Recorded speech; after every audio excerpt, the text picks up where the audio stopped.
Habíamos anunciado que en este programa, el segundo capítulo con el candidato a la gobernación del departamento de Risaralda, Daniel Silva Orrego. Él va como candidato con 3 avales, uno del Polo Democrático, que es un partido de izquierda, va con un aval también o coaval del Partido Verde y va con un coaval del Partido Maíz, que son partidos más de centro-izquierda o de centro-centro que el propio Polo Democrático en el pensamiento político que rige hoy en día la institucionalidad de este país. Hacemos una pausa y regresamos con la siguiente pregunta. Daniel Silva, y entre otras cosas, gracias por continuar aquí con nosotros, muy amable, de verdad. No, muchas gracias, Luis, por la invitación. Muy contento de estar acá con todos ustedes. La pregunta es muy sencilla para ir a la pausa. En la pasada campaña, Daniel Silva utilizó un eslogan que salía inclusive en las vallas que se pusieron en diferentes partes del departamento de Risaralda. Vote por el que tumbó a Soto.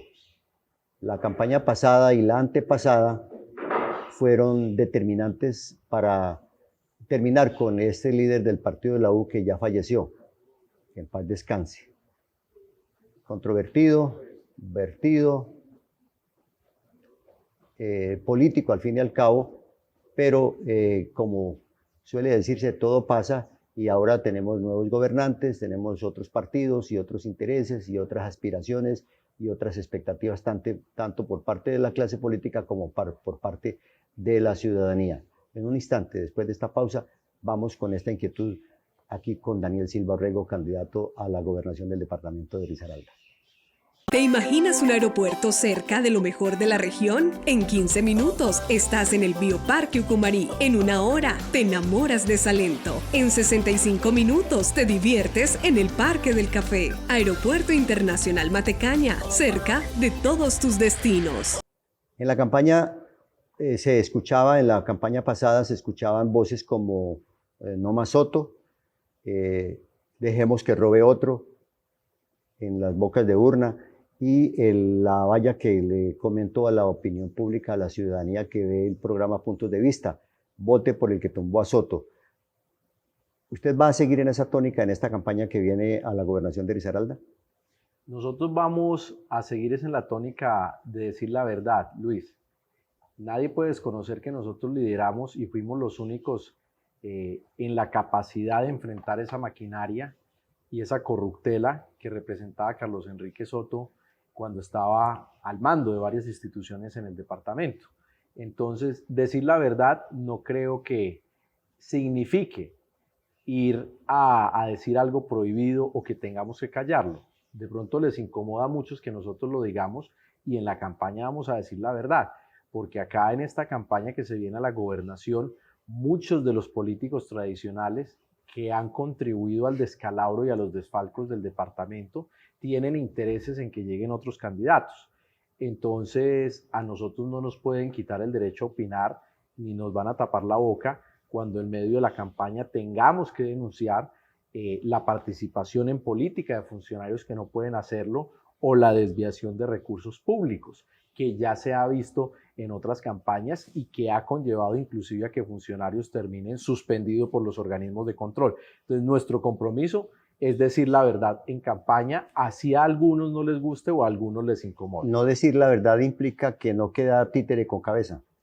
Vamos a denunciar cuando haya que hacerlo, con pruebas, y eso implica que nosotros vamos a estar en esta campaña alerta a las irregularidades que vayan a pasar, porque todos los candidatos que vamos a participar necesitamos garantías, necesitamos jugar en una cancha totalmente nivelada, en una cancha desnivelada, que se aprovechen los escenarios de poder, que se aprovechen las administraciones públicas para presionar contratistas como ya ha sucedido en el pasado, para amarrar votos o utilizar también escenarios, bienes públicos para hacer política. Eso es lo que nosotros no vamos a tolerar en campaña, porque lo que requiere la ciudadanía es un escenario electoral donde todos tengamos las garantías. Y en ese escenario ya tiene un arsenal de pruebas, me imagino. Usted está hablando de hablar la verdad y la verdad es con pruebas. Claro, la verdad es con pruebas y eso es lo que nos ha caracterizado, porque cuando derrotamos a Soto no fue con chismes, fue con pruebas. Cuando hicimos destituir 3 concejales de Pereira fue con pruebas, no con rumores o chismes. Cuando hicimos también declarar nulo el nombramiento de un director de la Carder fue también con pruebas. Cuando tumbamos el cobro de valorización y obligamos a la alcaldía a devolver 23.000 millones de pesos, fueron con pruebas, y esa ha sido nuestra característica y nuestra impronta, y lo vamos a seguir haciendo este año. Pero mire, verá cómo son las cosas de la vida y de la política. Por eso se dice que en política lo único cierto es lo que ya pasó. Y de todo lo que usted menciona, a mí me llama mucho la atención como observador, como periodista, el tema de la tumbada de la valorización, que ustedes la tumbaron para que el candidato de entonces, el candidato del cambio, Juan Pablo Gallo, sacara el usufructo de eso, porque él fue el que usufructó esa tumbada de la valorización en Pereira, y de los 100.000 millones de pesos que se debían recaudar en los estratos 3, 4, 5, comercial e industrial, se perdieron porque los estratos 1, 2 y 3 estaban por acuerdo del Consejo Municipal exonerados. Entonces los estratos débiles terminaron afectados porque los que se beneficiaron fueron los estratos que podían pagar. Y la ciudad se perjudicó porque perdió 100.000 millones de pesos de su presupuesto para inversión en obras. Bueno, Luis, esa es una lectura suya, la de que es se mi lectura, perdieron... sin duda alguna, y tengo las pruebas y me lo han reconocido, Sí, y lo he escrito. Yo también tengo las pruebas de la posición nuestra. Finalmente, la ciudad sufrió fue cuando Gallo la endeudó. La ciudad ha sufrido cuando Maya la endeudó. No porque los ciudadanos salieron en su legítimo derecho a rechazar un cobro de valorización. Ahora, no fueron 100.000 millones de pesos. Lo que tuvo que devolver la alcaldía fueron 23.000 millones de pesos que se recaudaron, y que la ciudadanía salió a manifestarse porque en ese momento nosotros estábamos en un desempleo de más del 10%, una cifra de 2 dígitos. Y el hecho, Luis, de que una persona viva en el estrato 4 no hace que esa persona tenga capacidad de pago. Una persona puede vivir en el estrato 4 producto de una herencia, de una casa que tuvo en una herencia, o producto también de una pensión que le permite estar allí en la zona céntrica de la ciudad, por ejemplo. Entonces ese fue el debate. Muchas veces trataron de atacar al comité de indignados con la valorización con el argumento de que estábamos defendiendo a los ricos de la ciudad. Y no fue así. No fue así porque muchas de las personas que estaban en el estrato 4 eran profesores, por ejemplo, pensionados, que viven con una pensión normal, una pensión Pero media. se le valorizó el predio. Claro, por supuesto. Claro. Y se demostró que se podían hacer las obras sin necesidad de cobrarle a los ciudadanos. Eso también fue lo que quedó demostrado, pero la ciudadanía también tenía una legítima Pero inconformidad. déjeme, yo le hago una observación. Si quiere lo programamos o hacemos un programa diferente porque no es el objeto de esta entrevista. Pero yo sí le quiero decir 2 cosas que la dejemos ahí en remojo, en salmueras que se dice, ¿cierto? Sí, que la meten entre un frasco, le echan sal y eso se queda conservándola ya para que la discutamos después. Se perdieron 100.000 millones de pesos de inversión, o sea, nunca le cobraron al estrato 4, 5 y 6 comercial e industrial la valorización. O sea, tuvieron que devolver 23.000 millones de pesos en la administración. No todos cobraron esa plata porque tenían que presentar una documentación. Es un remanente, no importa. Ya, eso le quedó al municipio. Lo cruzaron con prediales. Bueno, lo cruzaron con predial, perfecto. Pero se dejó de cobrar, o sea, sí se perdió en el presupuesto, en la inversión. No lo discutamos ahora, si le parece. Y la ciudad dejó de hacer otras obras. Bueno, es muy discutible muchas cosas de esas, pero finalmente el beneficiario no fue el comité pro no cobro de la valorización. Le tengo una inquietud para que saltemos y pasemos la página al respecto. La opinión pública podrá formarse también su opinión al respecto de lo que fue el tema de la tumbada del proceso de la valorización en Pereira. Es cierto que en la campaña de la alcaldía de Pereira de semanas atrás se habla de ríos de dinero patrocinados por patrocinando algunas aspiraciones políticas. A la alcaldía de Pereira se habló mucho de eso hace ya algunas semanas. En ese caso concreto, ¿cuál es su percepción de la campaña a la gobernación de Risaralda después de esta pausa? Para que ustedes estén siempre bien informados sobre los líderes de opinión del departamento de Risaralda. Los sucesos, los acontecimientos más relevantes lo podrán observar además en las plataformas de Twitter, Instagram, Facebook y YouTube. en GQ, tu canal. Hay ríos de dinero, aspirante a la gobernación de Risaralda, doctor Daniel Silva Orrego, en la campaña a la gobernación de Risaralda, como se dice que hay en los de la alcaldía de Pereira. Bueno, Risaralda en todas las campañas ha tenido acá una contaminación visual, ha tenido también lluvia de pendones, de carros con microperforados y una cantidad de dinero que uno no explica de dónde sale. Precisamente ese es el llamado que se le quiere hacer a los organismos de control, de que no se queden en simples advertencias. Hace algunas semanas estuvo acá el registrador nacional, la Procuradora General de la Nación, y colocaron de presente unas denuncias acerca de la financiación de las campañas. Nosotros queremos que eso no queden en simples anuncios, sino que realmente determinen quiénes son las personas que están detrás de esta financiación, pero también que existan las sanciones, porque no podemos quedarnos en simples titulares de prensa, en simples comunicados por parte de los organismos de control. Resulten estas personas elegidas y quede simplemente la estela, el humo allí de cómo fue que se realizaron estas campañas,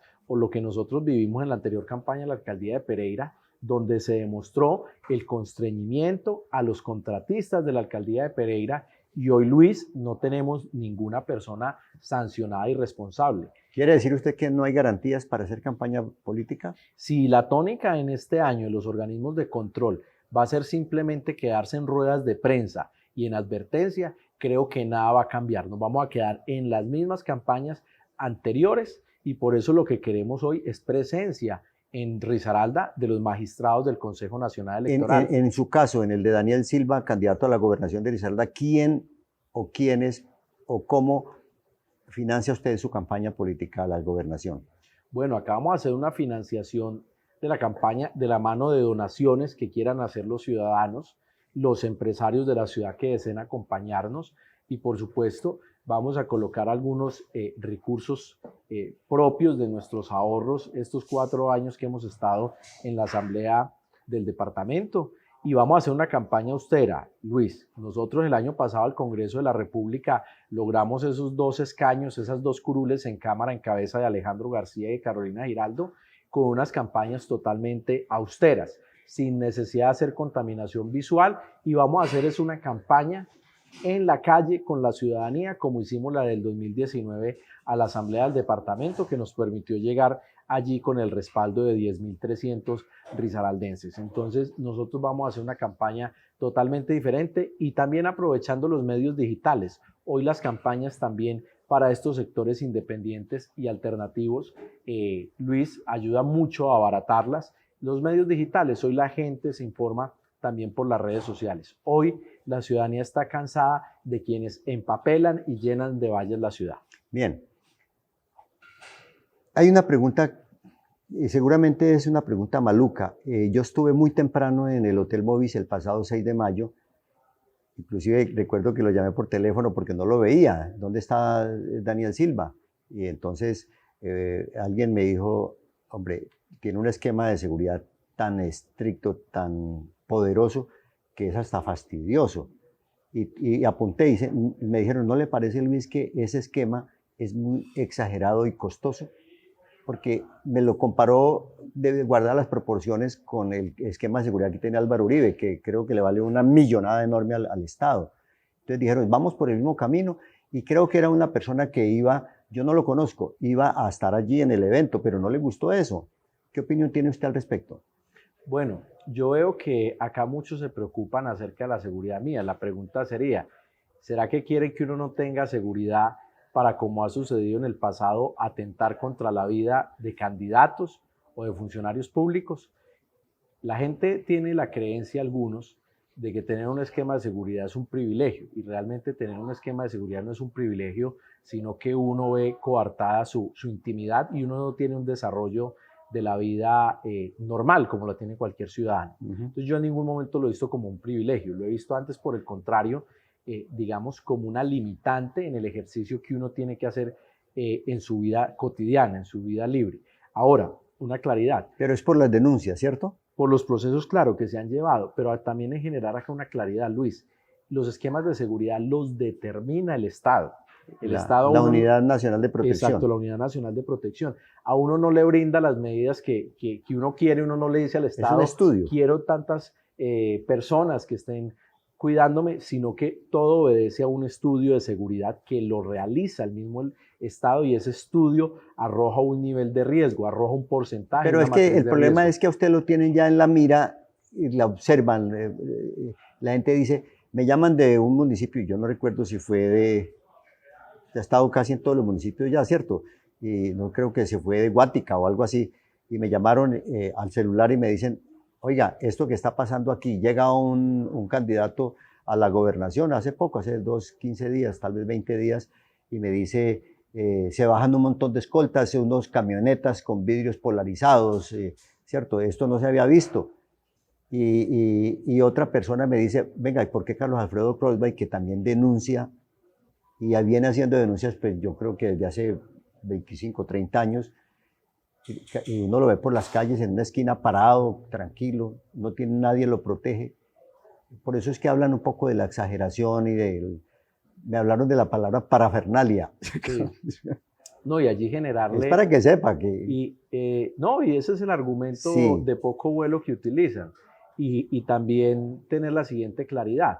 Claro que a la gente le molesta, ¿no? La seguridad que se cuenta también es porque yo soy, a raíz de las amenazas que se han tenido, yo soy beneficiario de una medida cautelar de la Comisión Interamericana de Derechos Humanos. Yo soy beneficiario de una medida cautelar de la CIDH, que tiene pues sede en Washington, en Estados Unidos, y que precisamente es una entidad que se encarga de hacerle seguimiento a los estados de América. Es un órgano que depende de la OEA, de la Organización de Estados Americanos, y le hace seguimiento precisamente a cuál es el cumplimiento por parte de los países de la seguridad de los funcionarios públicos y de las personas que han hecho estos procesos de veeduría. Entonces, el tema de seguridad también obedece a eso. ¿A usted lo han seguido amenazando?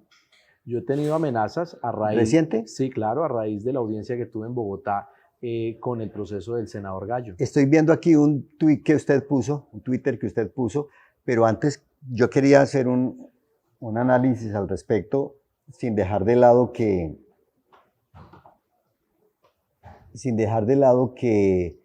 el esquema de seguridad suyo obedece a una persona que ha sido amenazada, y recientemente un colega periodista en un canal digital, en una entrevista que le hace a usted, dice que hacía tiempo no lo amenazaban. O sea, ¿las amenazas son muy recientes? Sí, yo tuve una amenaza el pasado 7 de marzo, un día antes de tener la audiencia en la Corte Suprema de Justicia, en el proceso donde fuimos citados por la denuncia que se viene liderando desde que el hoy senador Juan Pablo Gallo era alcalde de la ciudad, en lo que fue la denuncia de un posible enriquecimiento ilícito en torno a todo lo que fue el escándalo del apartamento que él adquirió cuando llevaba apenas 3 meses de alcalde. Allí está la denuncia que se formuló precisamente en la ciudad de Bogotá, porque yo ya me encontraba en la ciudad de Bogotá cuando recibí ese mensaje. Aquí tengo el tuit. Usted dice, cumplí con mi deber de asistir a la Corte Suprema, ¿cierto? Sí, @ Corte Suprema de Justicia, J. A pesar de esta amenaza que recibí anoche, faltando escasas 12 horas para iniciar la diligencia. Y más adelante, ese fue el 8. El 8 de... El día de la audiencia. El día de la audiencia. Y el 7 se recibió el mensaje. El 8 de mayo, ¿cierto? Marzo. De marzo, perdón. Y está el texto de la amenaza, que es inleíble porque es con una grosería de por medio. Yo soy bueno para las groserías, pero en privado. Son muy buenos. Pero bueno, es muy preocupante. ¿De dónde cree usted que vienen esas amenazas, Daniel? Yo considero que provienen de las personas que han visto afectados sus intereses con las denuncias que nosotros hemos elevado. Inclusive, incluyendo al senador Gallo. ¿Usted cree que el senador Gallo es capaz de amenazarlo a usted?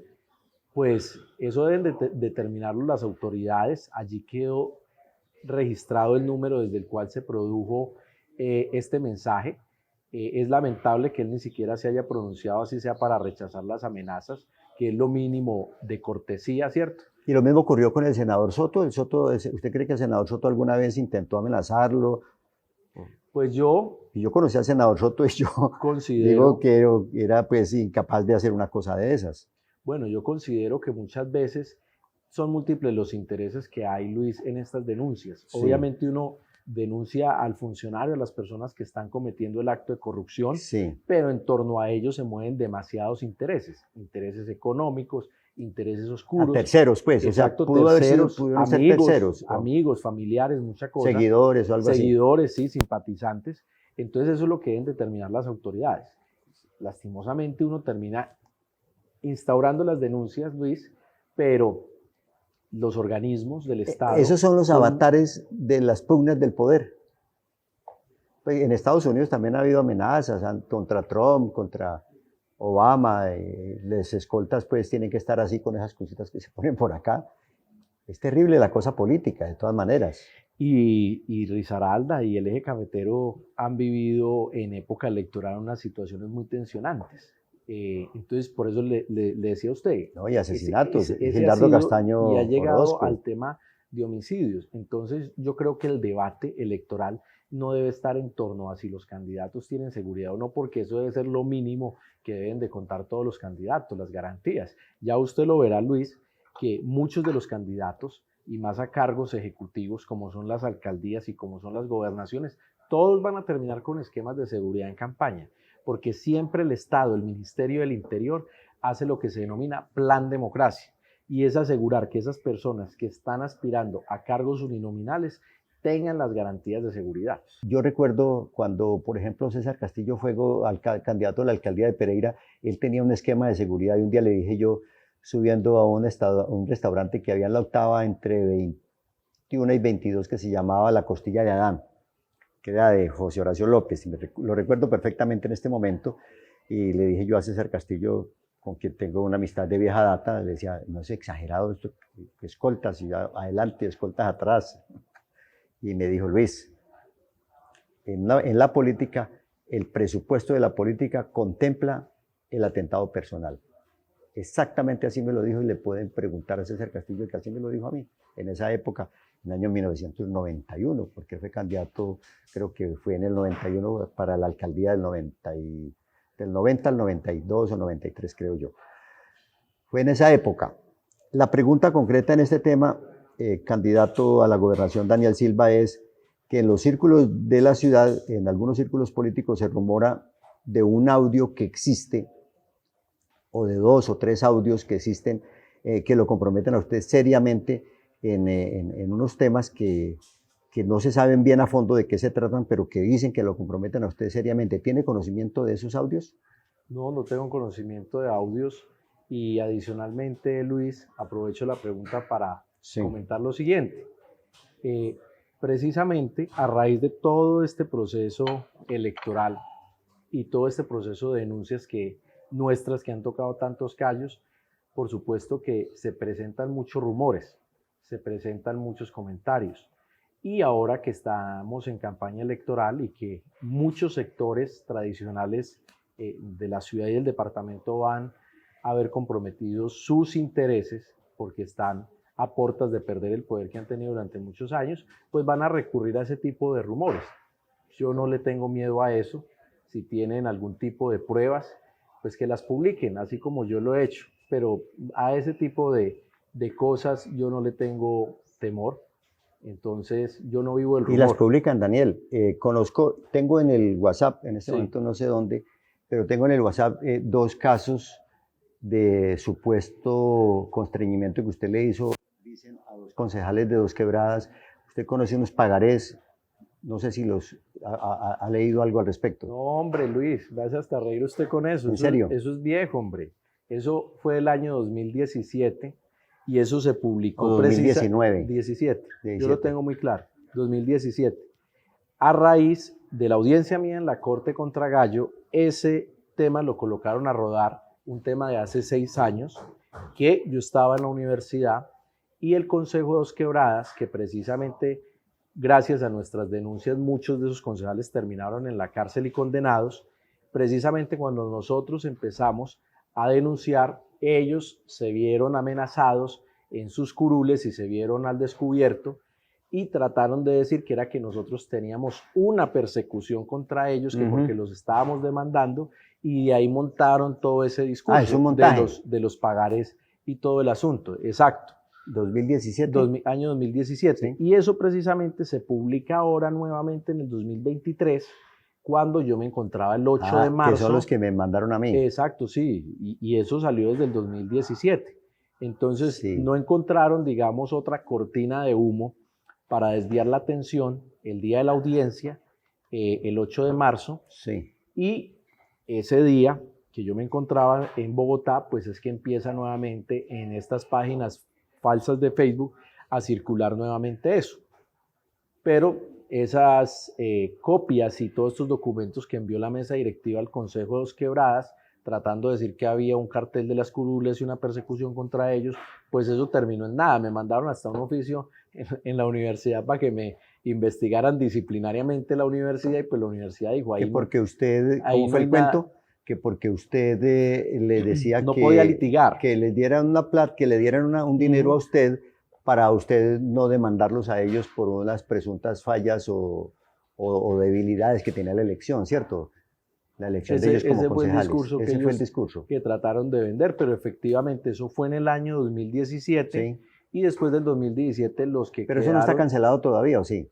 No, ¿Hay es que denuncias, no? eso ni siquiera se investigó. ¿No? Todo eso terminó pues archivado. Fue una cortina de humo que ellos quisieron vender, y los que terminaron en la cárcel fueron ellos. Daniel Silva Orrego, aquí en Puntos de Vista, una inquietud final. Sí, ya nos vamos, me están haciendo señitas allí de producción, pero yo sí no me quiero quedar con la idea de que Daniel Silva entienda que los periodistas hacemos preguntas. ¿De acuerdo? Y nosotros damos respuestas. Claro, y que las indiscretas no son las preguntas, sino las respuestas. Y en ese orden de ideas, Daniel Silva, como cualquier candidato a un cargo de poder donde se va a administrar poder, y la historia del poder es siniestra, ¿cierto? A lo largo de toda la historia de la humanidad, pues hay que mirar la Edad Media, ¿cierto? El siglo XV fue perturbador, en Italia sobre todo, que lo vivió Maquiavelo, y por eso Maquiavelo escribió El Príncipe, que es la condensación de todo ese, La conducta de los poderosos, que es un libro muy interesante de Gabriel Uribe Carreño, un gran amigo que vive, lo conocí, lo visité en Francia. Allá tuve la oportunidad de ir a saludarlo.